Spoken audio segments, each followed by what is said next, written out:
Moi, mä oon Vesa Karvonen Auretum LKV:stä ja nyt ollaan täällä yläilmoissa, ollaan valtatie 3 yläpuolella.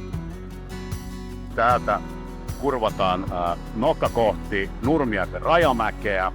Meille tuli myytiin sieltä 6,5 hehtaarin kokonaisuus, jossa on paljon hallitilaa.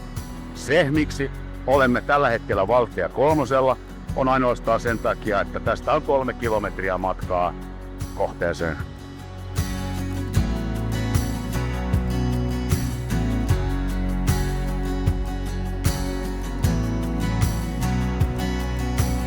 Tällä kiinteistöllä sijaitsee useita rakennuksia, yhteensä 4000 neliötä, ja ne soveltuvat monenlaiseen toimintaan ja varastointiin.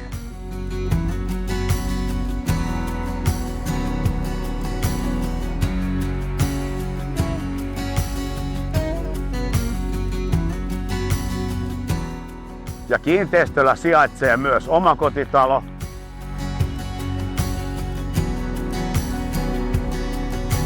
Ja 2 asuntoa. Paljon lämmintä tilaa ja kylmää myös.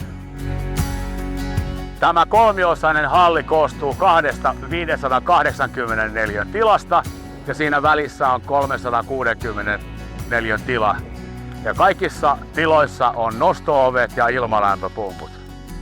Melkein kaikissa tiloissa on vuokralaiset, joten toiminta olisi siis olla vuokraisäntä tai emäntä. Tällä hetkellä vuokrattuna on noin 80% tiloista. Bisnespaikkana Hankotien varsi on varsin hyvä, koska Väyläviraston tietojen mukaan tästä kulkee keskimäärin 10 000 ajoneuvoa vuorokaudessa.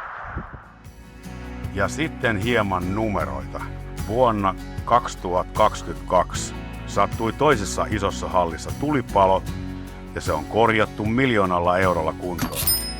Tämän kokonaisuuden hinta on 1,25 miljoonaa ja vuotuinen vuokratulo on yli 250 000 euroa. Kiinnostuitko? Nähdään näytöllä!